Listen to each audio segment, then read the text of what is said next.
Thank you so much, and thanks for the warm welcome. Again, my name is Melanie Gruenwald. I'm the Executive Director at Kabbalah Experience.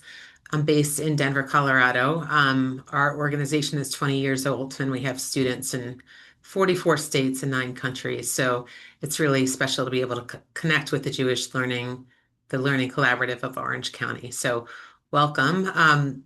While our group is still a little, it's a perfect size for me. But I'd love to just get to know who you are and where you're connecting from. Rachel, would you just start off? You have to unmute, please. Thank you. My name is Rachel Hames. I am connecting from outside Boston, Massachusetts. Thank you. The person, Sylvia? Thank you. I'm Sylvia Conant. I live here in Orange County, and I'm a longtime follower of Jewish Collaborative. Looking forward to hearing you. Thank you. Thea? Thea, is it from Mattea?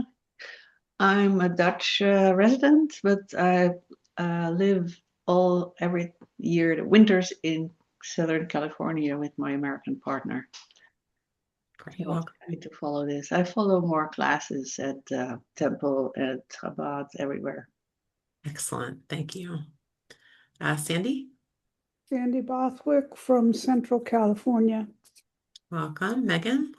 Megan Feather from Carlsbad, California, Great. San Thank you. Diego. Thanks. Heading there in 2 weeks. Linda? Linda Ungaliter from outside of Boston. Okay, welcome. Wendy? I'm Wendy from Holden, Alberta, Canada. Thank you. Sandy GR? Can you introduce yourself, Sandra GR, please? Oh, sure, just a minute. Okay. So I'm Sandra from South Pasadena. Great. Thank you. Anita? Anita introduced herself in the chat. Sorry. She wasn't Okay, able great. to unmute. Thank you. Yael. Yael, would you like to introduce yourself?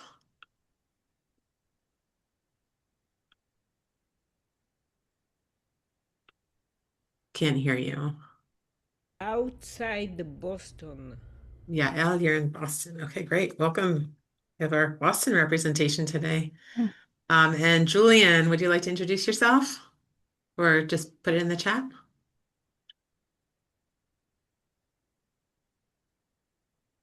Okay, Julian is a longtime Kabbalah student. He's based in London, so sometimes his Wi-Fi is a little sketchy, but he's at the south end of UK.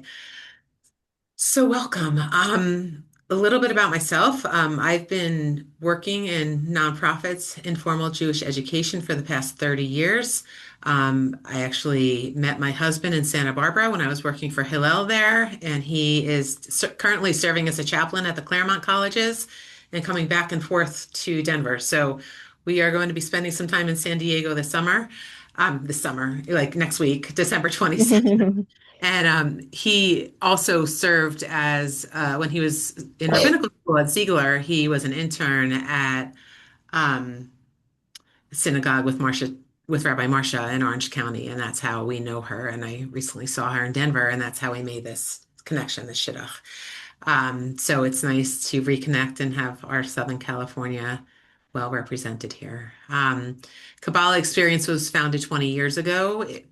We teach Kabbalah. We're not part of Kabbalah Center or any other Kabbalah organization. We're a tiny nonprofit based here in Denver, and we approach Kabbalah through the lens of personal growth and personal transformation, starting with the individual and the idea that if we can shift our narratives, we can shift the narratives of humanity to create a more just and equitable society.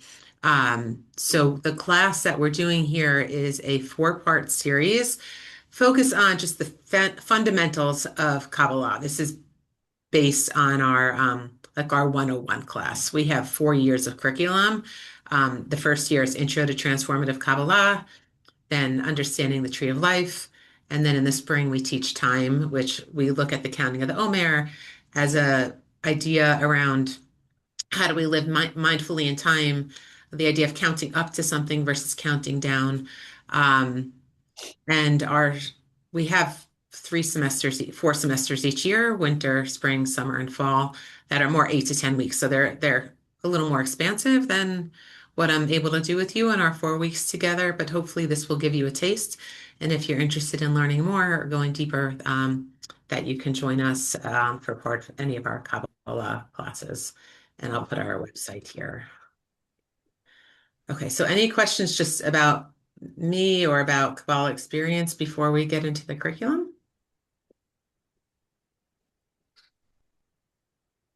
Okay, so I'm going to share my screen.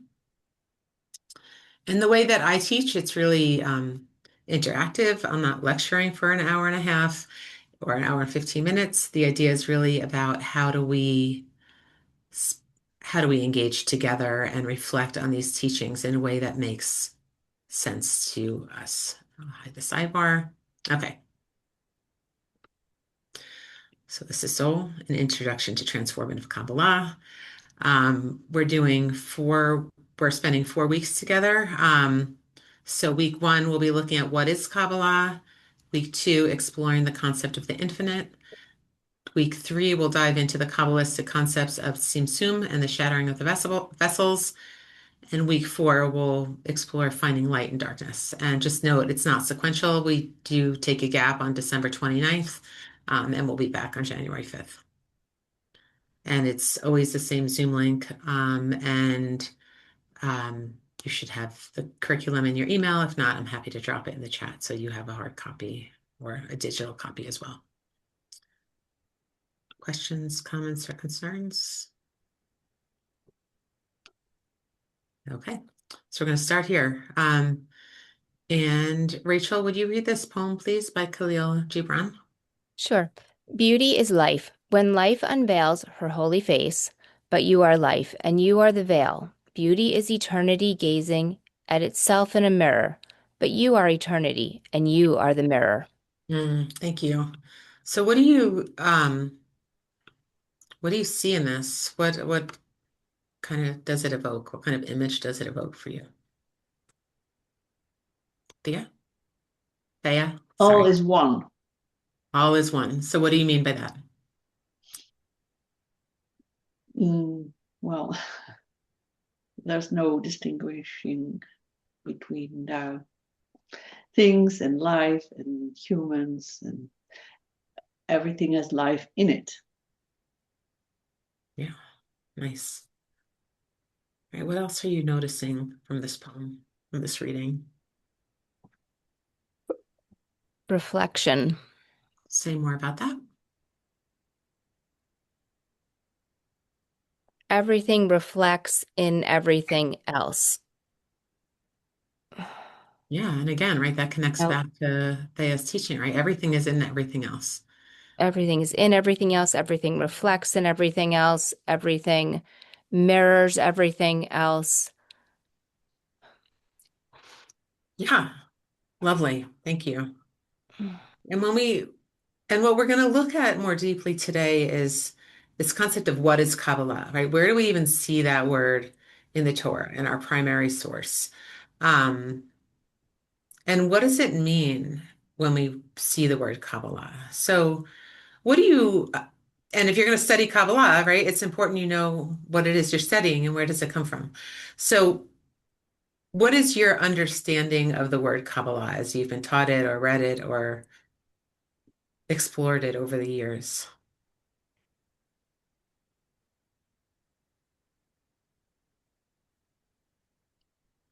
I mean, it's Jewish ethics.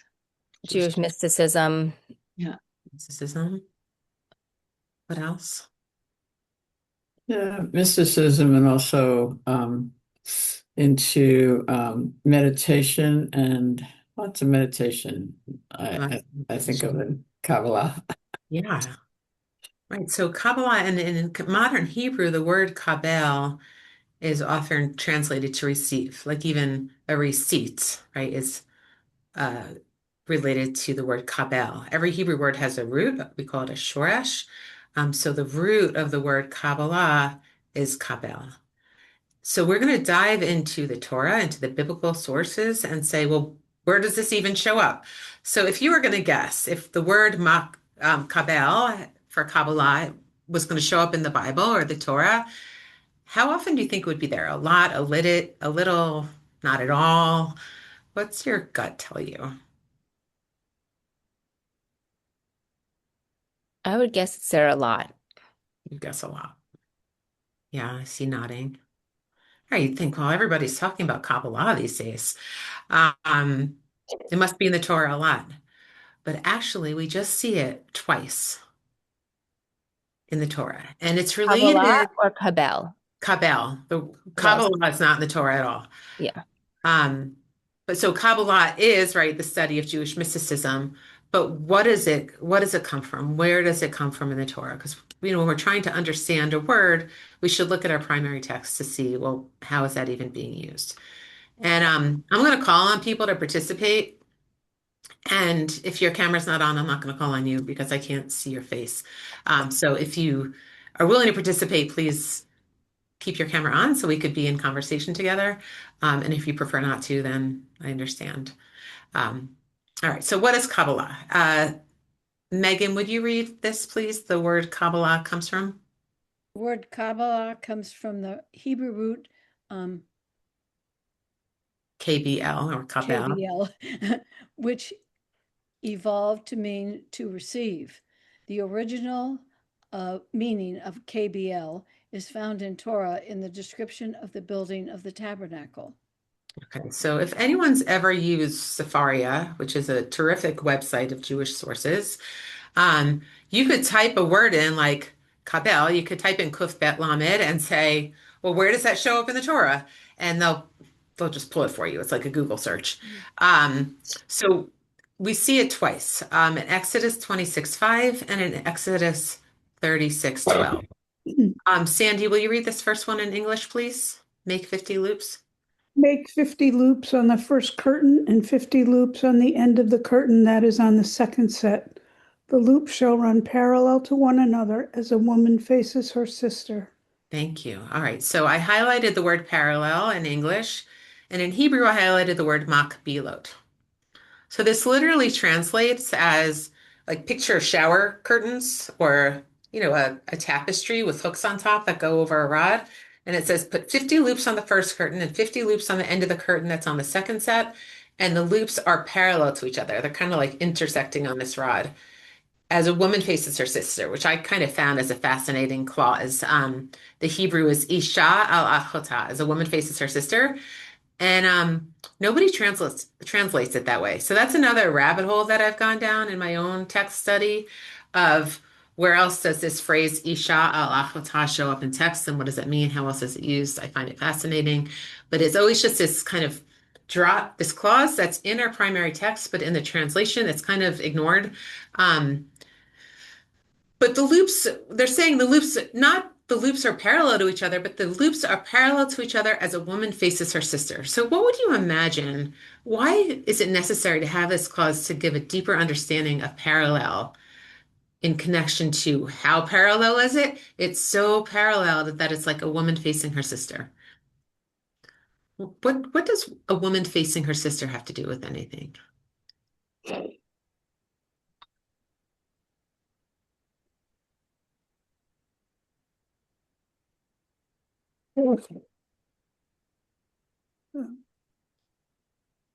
It seems to be a more intimate relationship rather than parallel. Why? How?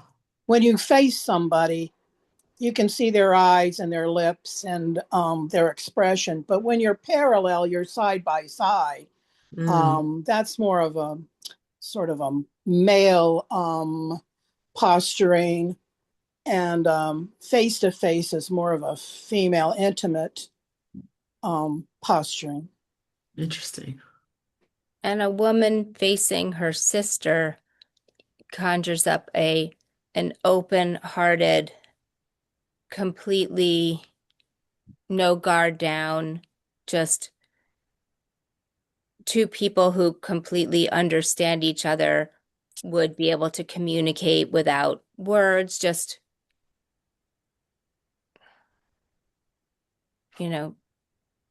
two spirals that could intertwine, Pretty. just. Yeah, right. And when two people are facing each other, right? That my left eye is connecting with your right eye, right? And I see your physical self, right? And it could bring us back to the Khalil Gibran poem, right? I see your beauty and your beauty reveals itself, right? Not only am I seeing you as a physical nation being, there's also this energetic flow between us. And as Rachel said, two spirals that could be interconnecting. There's also the idea that we never really ever see our own face. We only see it in a mirror. So that there's something there about looking at another person. They really see our face. We really see their face. Yeah. It's interesting. It's something very odd. Yeah. And right, even just thinking the idea of just sitting face to face with someone. Yeah. Right. What do you notice? You notice their eyes and their lips, and you can sense if they're worried or excited. Right? You can see more than they present to you. And that's what we talk about when we start to look at, we teach Kabbalah as a study of parallels based on this word in the Torah. Parallels of what? The parallels of our seen and unseen reality, the parallels of our physical and spiritual reality. The question of if the infinite is everywhere and everything, how does the infinite create space for anything else to exist, for the finite to exist? And if our bodies are finite beings, our physical bodies are finite, but yet we can hold infinite love, infinite light, infinite energy, right? We can't count those things. They just exist within us. And that's what we're going to be looking at together over these weeks. The idea of there's more to life than what meets the eye, right? How do we see beyond the physical and tune into what's going on around us in a deeper, more meaningful way? So let's look at this other source. Wendy, can you read Exodus 36:12 in the English, please?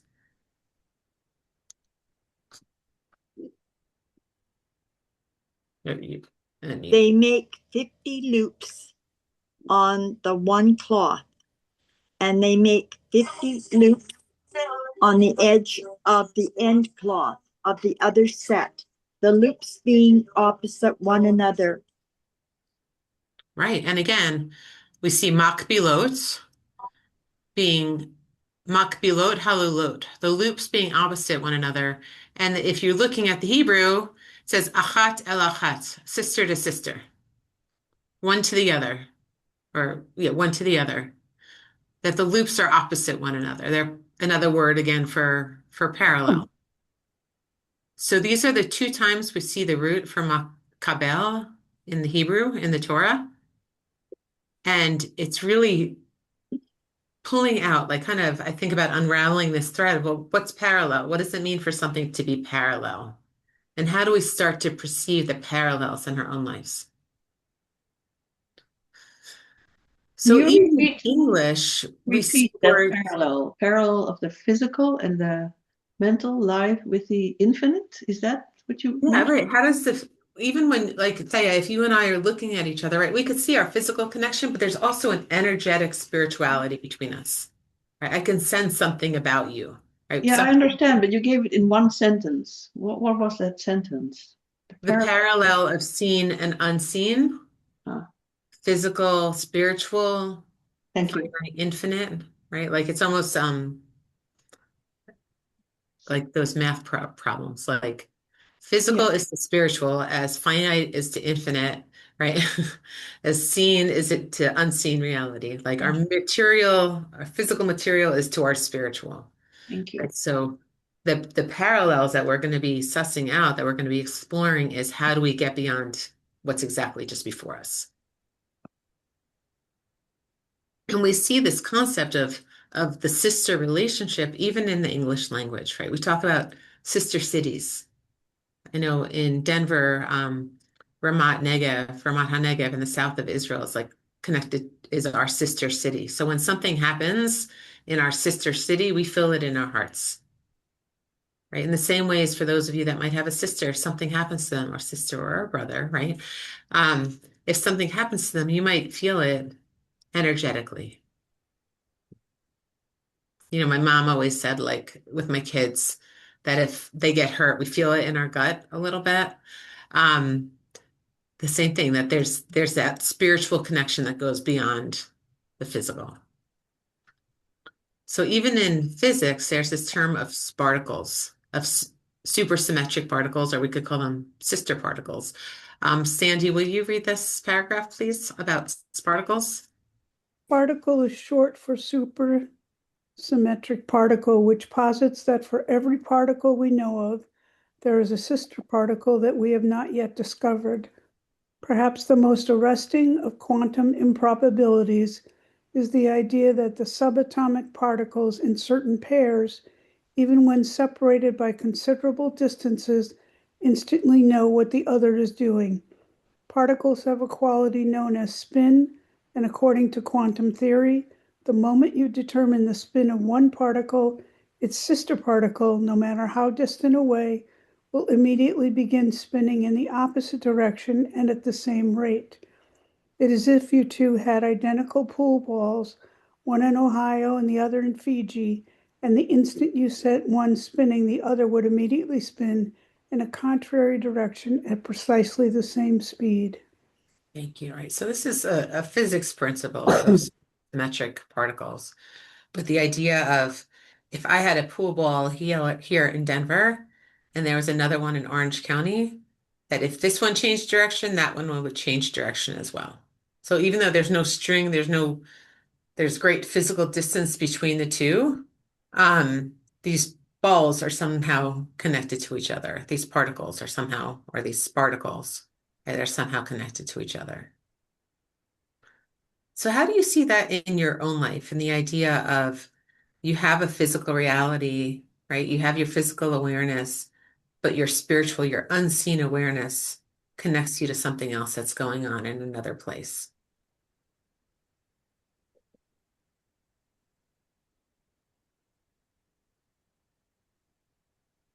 I mean, there are so many ways that that happens, from things that you can't even begin to explain.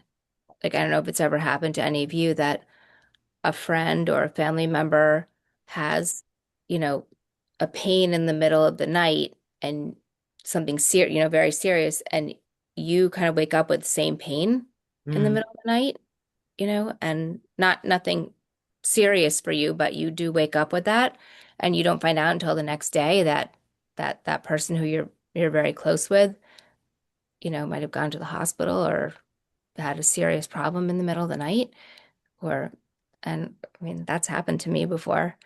Yeah. And so that's just one kind of seemingly crazy but dramatic example of it. Right. That idea of, right, we have our own physical reality, and then there's something else going on beyond that. Hmm. I have a question about our own physical reality. Hmm. If, because I don't understand quantum physics at all, but it's fascinating to me. Is our physical reality sort of an illusion? Do we really have are we all energy? And I don't know, Kabbalistically, that was before quantum physics, but a lot of it's a parallel now when you see it. So I might have I have to say certain boundaries towards certain things that are going on in the world. They don't have to be in my family. Hmm. But it's like a spitting ball here, and I don't want it. How do I keep it from? I don't know. Where are the boundaries of my physicality and the world's physicality, your physicality, and the spiritual? Or is it all one? It's very confusing to me. It is. And it's a deeper question, right? So on one foot, I would say that in Bereshit, in the story of creation in the Torah, God says, "Let there be light." Vayehi or. And the word that we start to suss out, that we want to understand on a deeper level, is what is that light that's at the source of creation? Because the sun and the stars and the celestial beings are created on day 4. Right. So what's this or? And it's written in Hebrew, Aleph, Vav, Resh. What's this or that's at the beginning of the beginning? So what we get to in our classes is the idea of or being an energy, that energy that's in all of us, right? If that or is at the beginning of the creation, that or is in you and me, and if energy and matter are neither created nor destroyed, and we see energy as, or we see matter as energy in different kinds of layers, right? That or exists in everything, right? It exists in my stapler, it exists in the internet, it exists in each of us. And the way that I like to teach is this concept of non-duality, of the divine, of the creator, that there's not like a divine energy that did the good stuff and a divine energy that does the bad stuff, that it all comes from that same source. And that or, that Vayehi or, that light of creation is in all of this. So you could say, right, are we energy? Are we consciousness? Are we physical? Are we individual beings? Yes, and right, we're part of a collective, of a universal collective. And yes, when there's chaos swirling in the world, we can choose whether or not we tune into it, because we're definitely being affected by it. And in my wider curriculum, we talk about the power of words and metaphor to affect energy around us. Because we're all connected, right? Nothing stands alone. And the idea of even our supersymmetrical particles, as you spin, I spin, right? Like we're all in this together. So that's the short answer. Yeah. But also when we think about like what other parallels do we have in our lives, right? We think about the parallels of our seen and unseen reality, right? I'm thinking of someone and all of a sudden they call, or I have a pain in my gut and I find out that my mom's appendix, something happened to her appendix overnight. Um, Even I have twins and they're not identical and they don't have like twin superpowers, but when they were little, I remember my son was in the basement playing, they were toddlers. He was in the basement playing and she was upstairs with me and she's like, "Oh, Micah just got hurt." And then all of a sudden I heard him screaming. Like, we don't know what happened. But there's that energy and that connection that goes beyond our seen reality. Mm-hmm. So even if we go back to the original teaching of Kabbalah, or the contemporary understanding of Kabbalah or Kabbalah as of a teaching that's been passed down from one generation to the next, the idea of Kabbalah as receiving, right? What do you see, even if we talk about the parallels between giving and receiving? How does that show up for you when you think about it?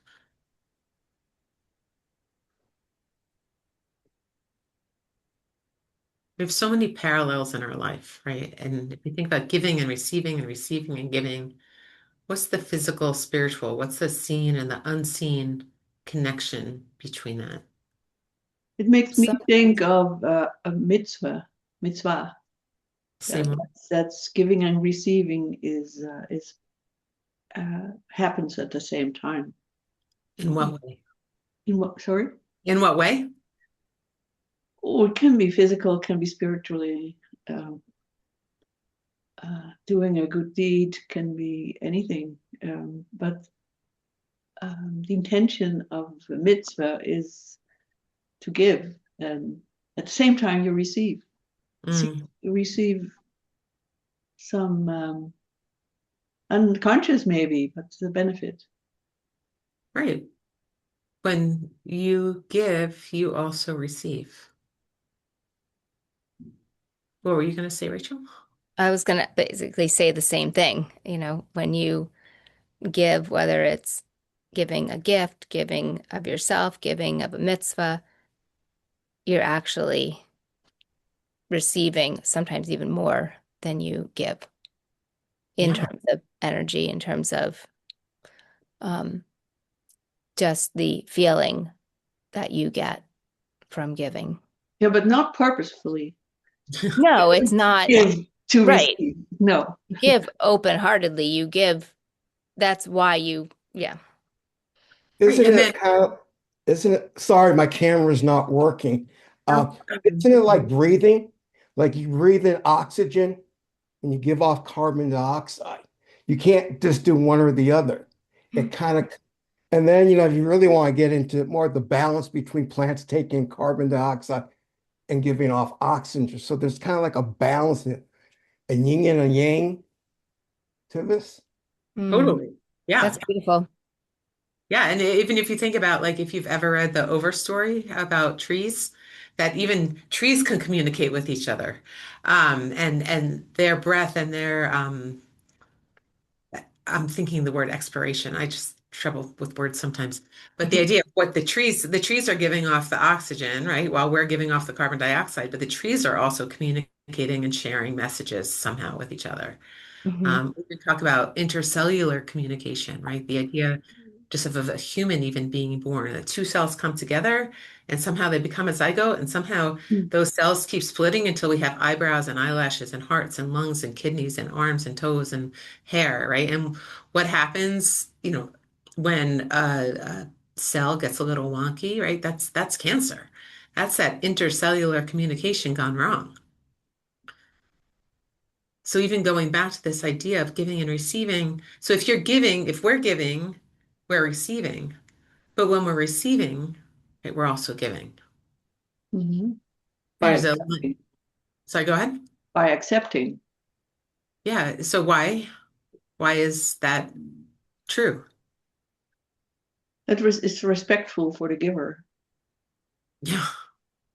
Right. And thinking about the idea, Brene Brown, who I love her books, also writes, if you don't know how to receive with an open heart, you're never really giving with an open heart.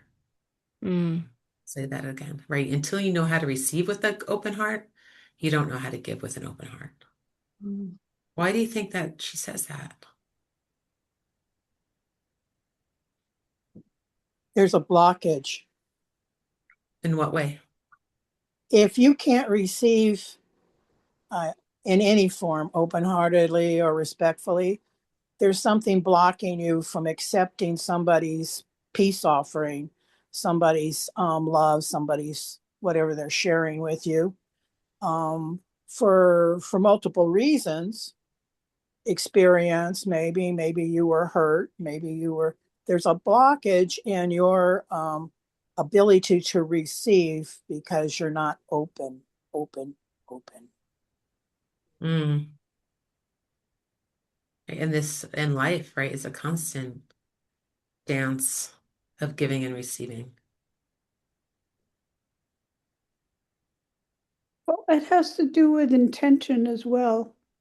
In what way? Well, you look at a narcissistic personality and their intention when they give is to, receive all these acclamations for all this wonderful stuff that they do, as opposed to truly giving in the spirit of, I want to do this for you. I want to make it better for you, or without any altruistic motive. Right. Right. I'm doing it for the glory. Well, I think there's for still, me. Did you want to add to that, Sandy?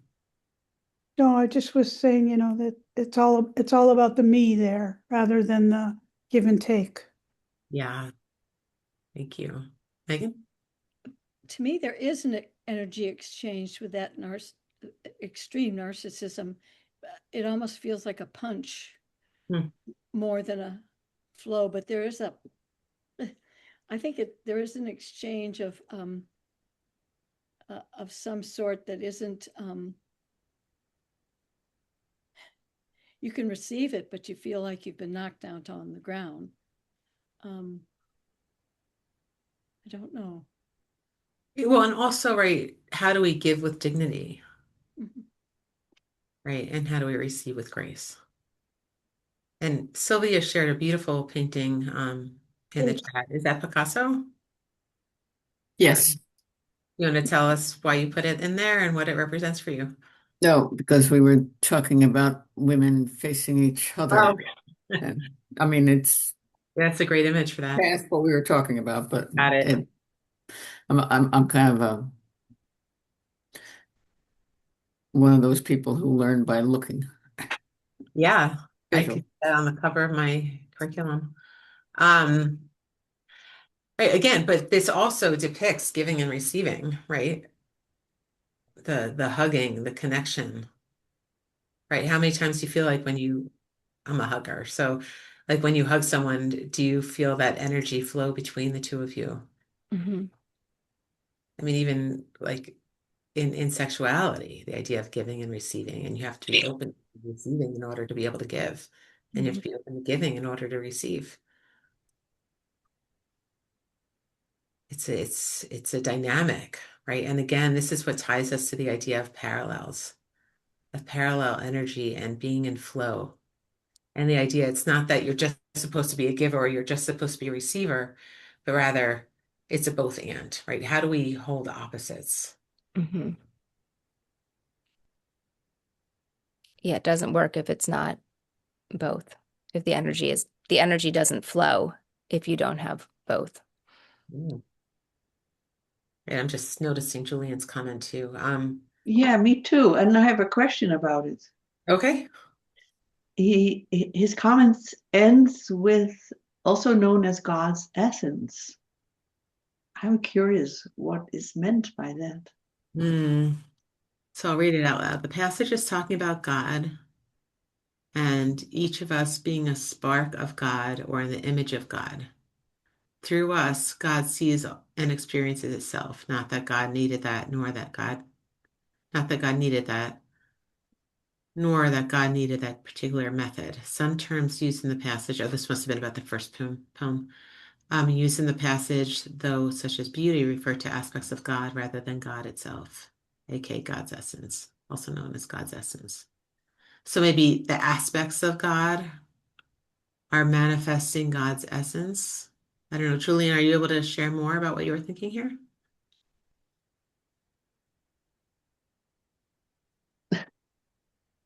So, I mean, oftentimes we talk about like the metaphors of God, right? And what I look at, and I learned this from my teacher, whose name? Oy vey. I'm picturing her. She's lovely. Based in LA. Um, but it'll take me a second. Um, when she taught us about prayer and liturgy, right? And I apply this to poems and music and our understanding of the divine as well. Rabbi Sean Fieldsmeyer. There we go. You might know her from Ziegler from Los Angeles. She would say, we think about what's the experience of the author.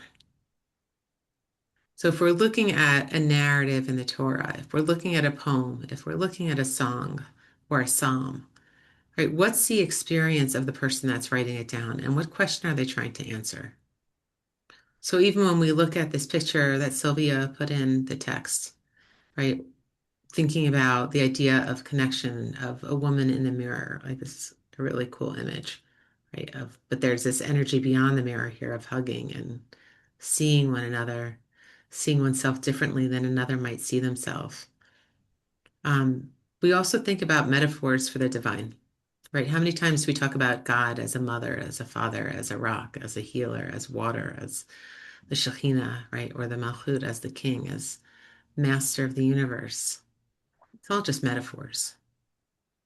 The question is, and I think this is getting to Julian's idea that these aspects of God, right, the 70 faces of God that we learn about, they're just reflections of ourselves Mm. and the way that we want to understand something that's beyond our understanding.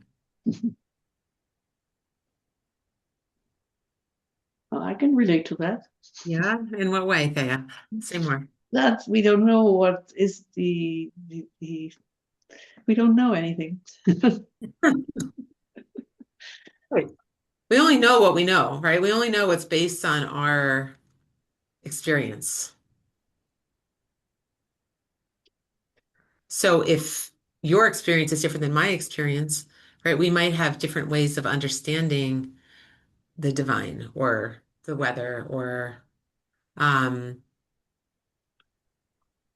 right? And anything that we're coming across, we put it into a construct that makes sense to us because that's all we can understand is what we know.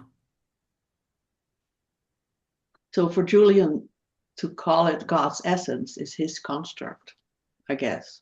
Yeah. And what are we ascribing to the divine or to God? Yeah. So that we can understand that which is beyond our understanding. Mm. Right? And this was something we were looking at in our earlier class today, right? How does the divine create something that can contain the divine? Because the divine is infinite, so how can there be a container for it?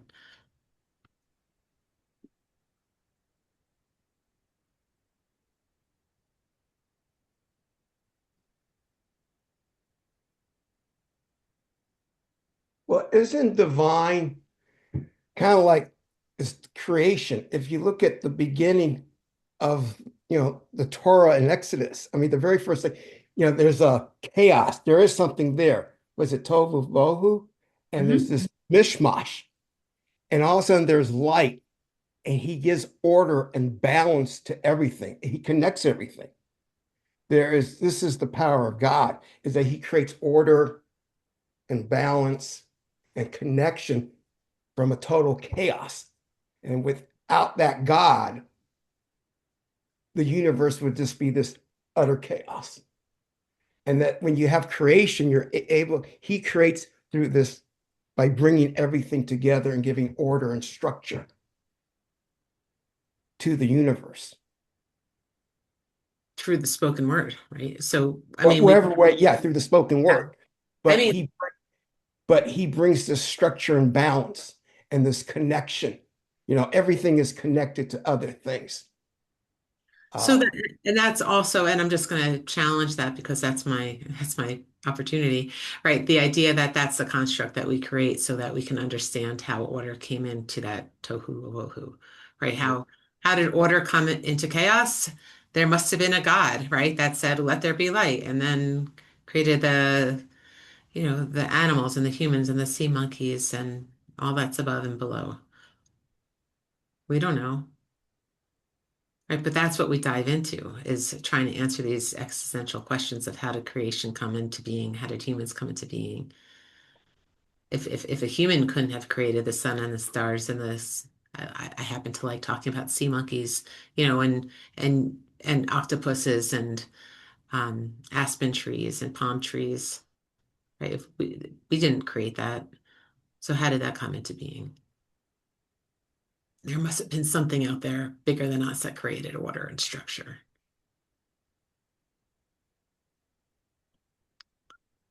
And the And interconnectedness of everything. exactly.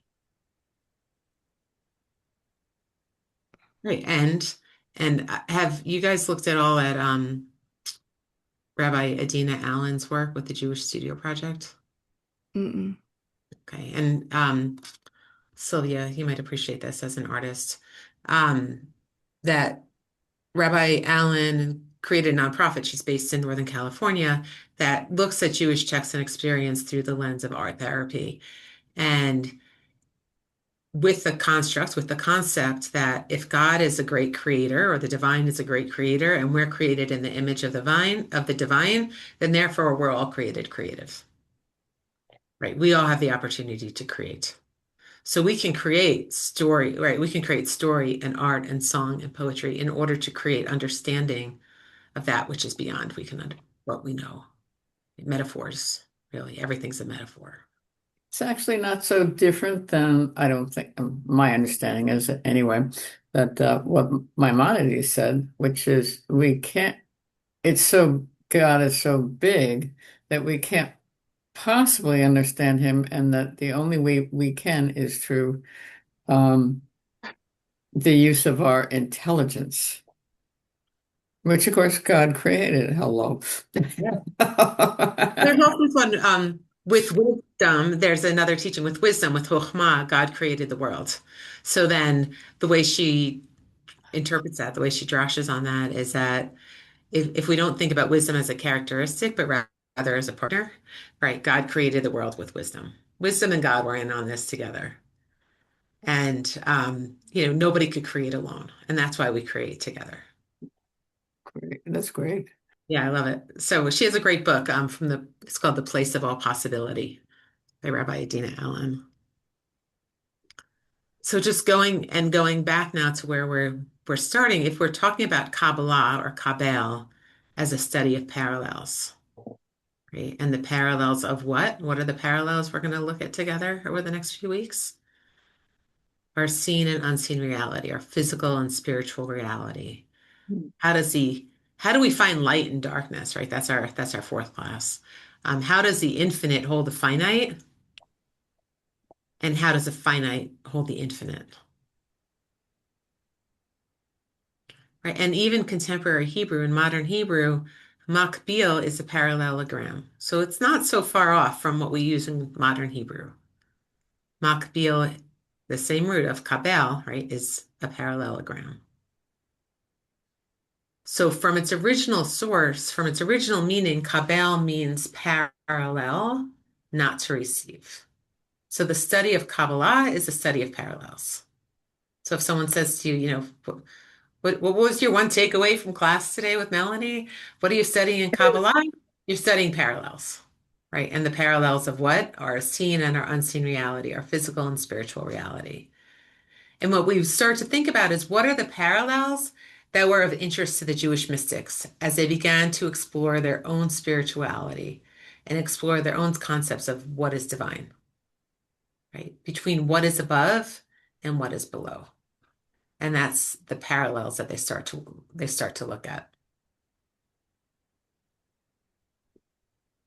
You know, we talk about even in our physical bodies, there's energy, right? There's people who could see auras, aura related to the word or, light, that if you've ever been trained as a Reiki master or experienced a Reiki massage energy work, the master doesn't even touch your body, right? They can feel your energy just by being near you. And that's part of, we have our physical seen reality and then that unseen reality, that extra level of energy that surrounds us. So throughout this semester, throughout these few weeks together, we're going to continue to be looking at seen and unseen reality, always coming back to this concept of the parallels between our spiritual and our physical. So as a way of illustrating this, I want to share a personal story. In 2018, my son, who was 13 at the time, died from a brain tumor. He had been diagnosed when he was 11. He survived 2 years, and he passed away 7 weeks after his bar mitzvah. His name was Kobe. He would have turned 21 last week, or November 21st was his birthday. And I have twins who were 10 at the time, and now they're turning 18 in a few days. So it's kind of sweet, bittersweet. But after Kobe died, like we always used to host big Passover Seders here in Denver, and I just didn't want to. I didn't have the energy or the interest in doing it. So our family went to Israel. And when we were in Israel, we were staying with our friends Colby and Noam on a kibbutz in the north called Kibbutz Hanaton. It's a conservative associated kibbutz. And they were renting a room, probably the size of my office. Like that's where they lived because that's what you do in Israel. You just kind of go with it. They were renting a room in a house from a rabbi named Rav James, who's the founder of Or Halev, a spiritual meditation center. And when we connected, Colby and Noam introduced us to Rav James, their landlord. And he said, "Oh, I'm doing a conference, a retreat in Colorado next summer." So from April to August, we signed up for this retreat, and it was a family-centered mindfulness and meditation retreat at a local sleepaway camp, not even an hour away from where we live.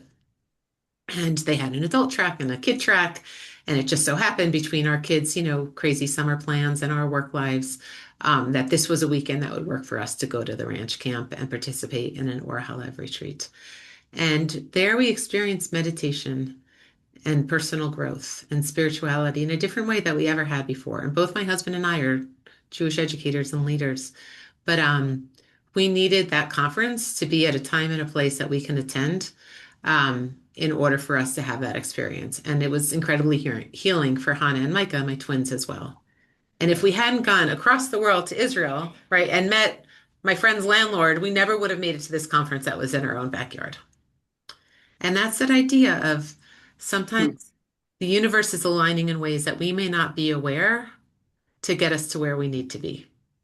Right? We get a glimpse of the parallels between our seen and unseen realities. So we're not, when we're talking about the parallels, right, of Kabbalah, of our seen and unseen reality, we're not just talking about abstract or mystical concepts. We're talking about things that are showing up for us all the time. And the question is, are we paying attention? Right? Are we paying attention to what shows up? Julian, a Reiki master can feel people's energy, or people who have, that sense of being able to see aura. But sometimes in our lives, right, we think we're heading down one path, and from an unseen or a spiritual perspective, there's another path going along the same way. And that's what happens here in the study of Kabbalah, right? Our ability to begin to see how things manifest, how the paths in our life converge, and how parallels will run between what is seen and what is unseen, right? We talk about spirals, looping. We're always finding the connections. And that's why we call this our school, the Kabbalah experience, because it's experiential, right? People would come back into David and me and say, oh, I just had a Kabbalah experience today. Mhm. And these things are happening around us all the time. The question is, are we paying attention to what shows up? So I'm curious for you, right? What parallels do you see in your own lives? Where has this happened for you? Where Rachel mentioned earlier about, feeling a pain and someone she loved was having the same thing in the middle of the night, right? What parallels do you have between giving and receiving and giving, right? Or times that you thought you were going down one path with one purpose, but something else popped up that you needed to be paying attention to. How has that shown up for you? Well, as a much older person, as I'm getting older and older, I can look back, not so much when it was happening, but I can look back at certain things that happened in my life that I thought was really bad or maybe the wrong thing. And maybe it ended up being the right thing. Mm. But it Yeah. took me years and years to really see this as things played out in my life. Certain decisions that were hard to make, you come to two roads and you take the one that you thought you should take and it doesn't work out, but yet eventually it leads you to what you are. And I've noticed that with my own life that, I'm over 70 and, through issues of love and work and religion, you know, I've seen that as I look back. Yeah, things have certain things that were really strange. Like, wow, why did this happen? I Yeah. can see, Can you you give know, an example? what? Would you give an example? Oh boy, some of them are pretty well, okay. At one time, really strange situation. I was in naval officers training. I was actually going to go into the Marine Corps. And at the same time, some of you might know I have there's a place out here in California called Brandeis Bardeen Institute. Oh, of course. I love that place. Okay. Yeah. So I had to make a decision to get shipped off to Quantico, Virginia for the summer or to attend Brandeis Bardeen that came up. Someone suggested. And it was a really tight decision. And I ended up going with Brandeis Bardeen, which probably had changed my life. I ended up working up at Brandeis Bardeen for about 25 years even. But that was a decision, that I look back, but that was a big decision, you know. Yeah. There's a country song that's called Unanswered Prayers. It's about a guy who returns home like for a Friday night football. And he broke up with his girlfriend from high school. He always wished he was back and God never answered his prayers. And when he sees her, 20 years later with his own family, he's glad that, the prayers weren't answered. And I think sometimes that happens in life and there's a reason, my wife, my second wife, it's just like it led me to her and it worked out beautiful, or I decided to take a certain job and it worked out for 40 years, So you never really know when the thing happens. Sometimes things happen for a purpose, Yeah, right. And even if any of you studied math, math student, I mean, beyond like calculus, Yeah. the idea that lines, parallel lines, we're always taught parallel lines are like equal lines, right? That they just go along their tracks, but actually parallel lines eventually converge. In math theory. I don't know. It's kind of beyond my level of math, but that's what I'm told by students who have taken classes here, that parallel lines eventually converge, right? And that's that place where our physical and our spiritual are showing up, connecting, that we could be paying attention to. If I didn't go to BCI, I wouldn't have met my wife, right? If I ended up going off to Quantico, who knows what my next stage would have been. And it might have been that you met somebody else that you fell in love with and created a beautiful family, and your kids wouldn't have existed if you have kids. Like the seeds you've planted in life wouldn't have happened if you didn't show up where you were. And also, right, what's that divine providence that informs our actions? And we were talking about this in my earlier class today, the idea of free will versus I was meant to be here at this moment, right? There's a line from Megillah Esther about perhaps it was this for this moment that I was created. Esther says that. Or even, even Moses, right? God was in this place or sorry, Jacob says, God was in this place and I didn't know it. The idea that there's uh, something beyond what we can understand, but we have to be paying attention to it. It's like anything going on around us, whether it's gravity or our GI systems or window operating systems, right? The energy is flowing, the operations are happening, whether or not we're paying attention. But what happens when we start to pay attention to those meaningful encounters and miracles and energy that come down to us?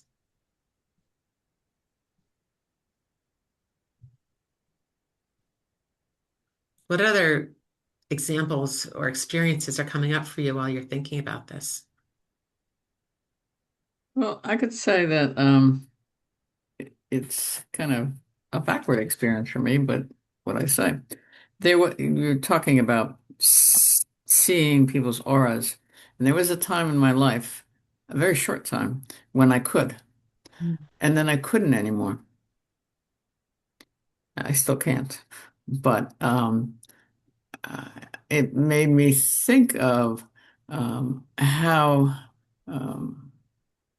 up and down my experience of my um, believing myself as a spiritual person and doing the things that I needed to do in my life um, became, for that was, I mean, I was in my 40s. I'm now in my late 70s. So it's not been that kind of a road. It's been just like that, not maybe what I needed, I suppose, but it was definitely there for a little while. Yeah. And what was that like for you when you could see that energy? Well, I was in a in the first couple of years in a recovery program. And what happened was I got to actually see another person's who they really were rather than who I was. I didn't, I, who my perspective might have seen them as, I was judgmental. It got me to be less judgmental of people. That's what I'm trying to say. Yeah. Because I could see their spirituality, if you know what I Yeah. mean. Yeah. And we talk about that in Kabbalah often in the construct of masks, right? Can we see beneath someone's masks and their identities, Mhm. to see who they are at their essence, right? Nice. Where else have you experienced these parallels of seen and unseen reality in your lives? Thank you for sharing that, Sylvia. How's it come up for you, Megan? A lot. Yeah. For instance, if I move, I've moved from the East Coast to the West Coast. My grandchildren are here. Grew up on the East Coast, so for different reasons, I moved back to the West Coast a while ago, and I thought it was just to be, I mean, I'm getting older. Here comes grandma in to see the children. And there was a lot of chaos going on that needed somebody just new to walk in from the East Coast and say, what? Because nobody was noticing it. And I believe that the noticing it and bringing it out in the open could have probably saved some lives if it hadn't been opened up. So I thought, geez, the whole reason I came back here was not the reason I didn't know I was coming back here for this, or to this. I keep thinking of that, the first light that God created. Mm. And to me, that's the first light, is that consciousness, or whatever you want to call it. Mm. It's a light within, versus all the lights without. But so I can see the without lights and make plans, and then I can go someplace and boom, the inner light says, wow, that's not why I'm here. Mm. Or not, or that's there's it's hard to put into words because I don't want to make it me. It's the little I versus the big I. The little I just blah, blah, blah, blah. The big I is saying and then I have a choice of what to do with it. I could just join the crowd here and ignored it all, but I didn't. Thank you. Right. So again, it seems like people are popping off. In my head, I had that we went until quarter after, but I guess, when do you normally end? At 1, or I mean at 12 or 12:15? For those of you that are part of the normal group here. Sometimes it's an hour, sometimes it's an hour and 15 minutes. Okay. Sometimes an hour and a half. Depends All on right. the presentation. Yeah. Got it. Okay. Sounds good. Hi. Hi. Yes, I was trying to unmute. Whenever it's usually an hour. So, but I guess a few minutes won't hurt anyone. Okay. Sounds good. Thank you. All right. Well, just to wrap it up then. Again, we're going to be exploring over the next few weeks together the idea of seen and unseen reality and Kabbalah as a study of parallels. Next week, we're going to be exploring the concept of the finite, of the infinite. How does the infinite create space for the finite to exist? And how does the finite hold the infinite? And we're going to start using a metaphor of chess. So I'd love for you to spend a little time thinking about the game of chess, about is there a finite or infinite number of games that could be played in a game of chess? And if two supercomputers were playing chess continuously, how long would it take to play every possible chess game? So I'll leave you with that. Thank you all so much for being here today. Thank you so much for hosting us. Oh, I didn't mean to hit your button. And I look forward to seeing you guys next Monday. Have a great week. Thank you so much. I found it very refreshing. Thank you very much. Thank you. Thanks for being here. Bye, everyone.